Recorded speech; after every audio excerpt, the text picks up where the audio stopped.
요한복음 2장 13절 이하에서 예수님은 예루살렘에 올라가셔서 성전에 장사하는 사람들을 쫓아내십니다. 19절 이하에서 예수님은 유대인들에게 너희가 이 성전을 허물어라. 그러면 내가 사흘 만에 다시 세우겠다 하고 말씀하십니다.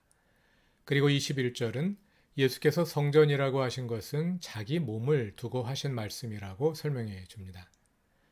이는 예루살렘 성전은 이미 시효가 끝났고 예수의 몸이 성전을 대체한다는 것입니다. 오늘은 성전이 왜 그리 되었는지 그 배경을 살펴보고 그에 비추어 본문을 읽어보겠습니다.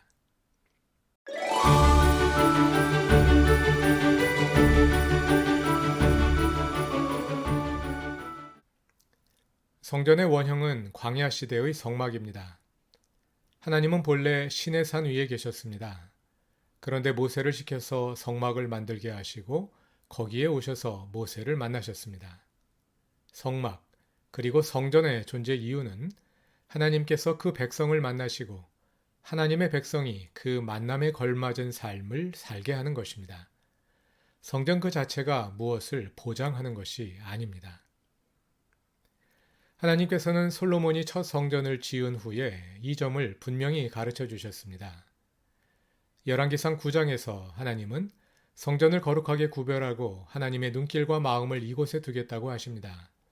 이어서 하나님은 솔로몬이 다윗처럼 율법을 실천하며 살면 그의 왕위를 영원히 지켜주겠다고 약속하시고 만약 이스라엘이 계명을 지키지 않고 다른 신들을 숭배하면 이스라엘이 모든 민족 사이에서 웃음거리가 될 것이고 하나님은 이 성전을 외면하시겠다고 말씀하십니다.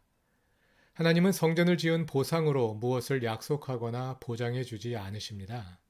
성전은 하나님과의 만남의 시작일 뿐입니다. 그런데 솔로몬은 아름답고 화려하게 성전을 지었을 뿐 그 성전에서 하나님과 친밀한 만남을 지속하지 않았고 성전의 의미를 실천하지도 않았습니다. 열왕기상 11장을 보면 솔로몬은 성전을 세운 후 오히려 우상 숭배에 빠졌습니다. 그는 시돈 사람의 여신 아스타롯과 암몬 사람의 우상 밀곰을 섬겼고 예루살렘 동쪽 산에 그모스 신과 몰록 신을 섬기는 산당을 짓고 우상 숭배를 했습니다.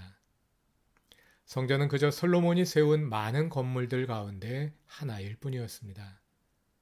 그 많은 건축을 위해 솔로몬은 수많은 하나님의 백성을 강제 노역에 동원했습니다.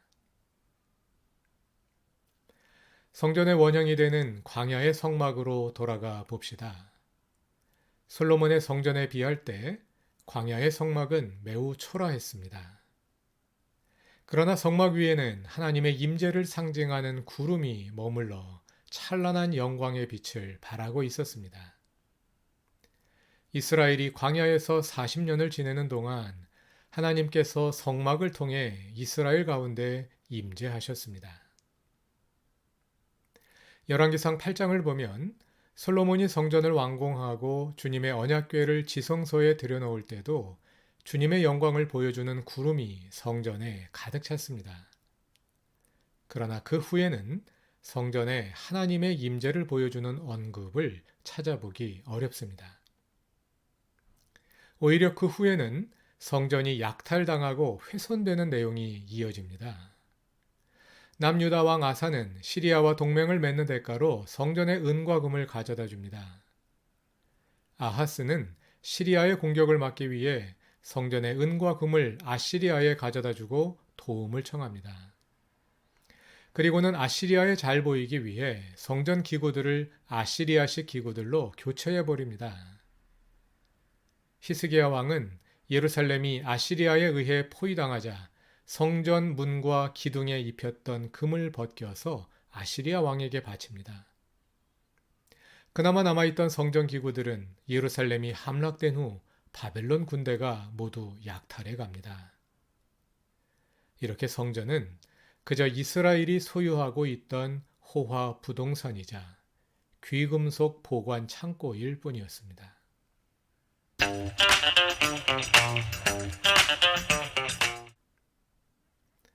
그 후 성전은 어찌 되었을까요?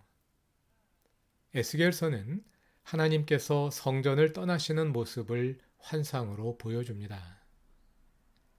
하나님이 떠나신 가운데 흉물스럽게 방치된 성전은 결국 바벨론의 침략에 의해 파괴되어 버리고 맙니다.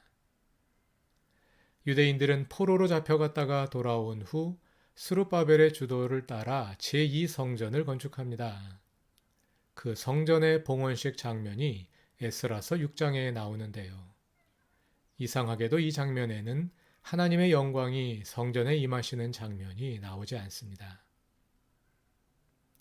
제2성전은 헤롯에 의해 중건됩니다.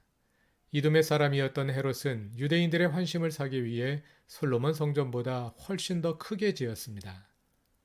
그러나 그 성전에 하나님의 임재는 없었습니다. 그 성전의 대제사장은 헤롯이 돈을 받고 임명한 사람들이었습니다. 헤롯이 죽은 후에는 그의 아들 헤롯 아켈라우스가, 그리고 그 다음에는 로마의 총독들이 대제사장을 임명했습니다. 그것은 더 이상 성전이 아니었습니다. 그것은 그저 명목상 하나님의 이름으로 불리는 하나의 신전이었을 뿐입니다. 성전을 떠나신 하나님의 임재의 영광은 언제 돌아오실까요?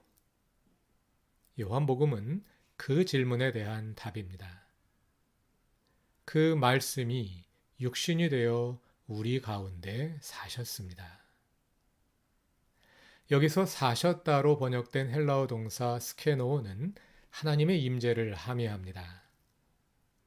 하나님의 영광의 임재는 예수 그리스도를 통해 다시 우리에게 돌아왔습니다. 구약의 하나님께서 성막에 임재하셨듯이 예수 안에 임재하십니다. 그래서 우리는 예수에게서 하나님의 영광을 보고 예수를 통해 하나님과 만납니다. 그래서 예수 그리스도가 성전이라고 말하는 것입니다. 성전은 건물인데 어떻게 한 사람이 건물을 대체할 수 있을까요? 이것은 우리로 하여금 성전의 본질이 무엇인지 다시 묻게 합니다. 성전의 본질은 하나님의 임재이고, 하나님이 성전에 임재하시는 목적은 사람들을 만나시기 위함입니다. 성전이라는 공간과 거기에서 이루어지는 모든 제사 행위는 그 목적을 이루기 위한 수단에 불과합니다. 그래서 예수가 성전이라는 말은 성전의 본질로 돌아가라는 촉구이기도 합니다. 성전이 그 본질을 잃어버렸을 때 그것은 명목상으로는 하나님의 집이지만 실제로는 인간의 돈벌이 수단에 불과했습니다. 혹시 우리에게 예수 그리스도가 그런 존재가 되어버리지는 않았습니까?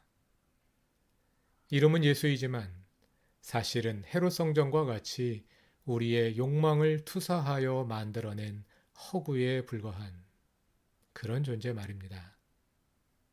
그렇게 되지 않도록 우리는 계속하여 자신을 성찰하며 우리의 예수님 경험을 돌아보아야 합니다.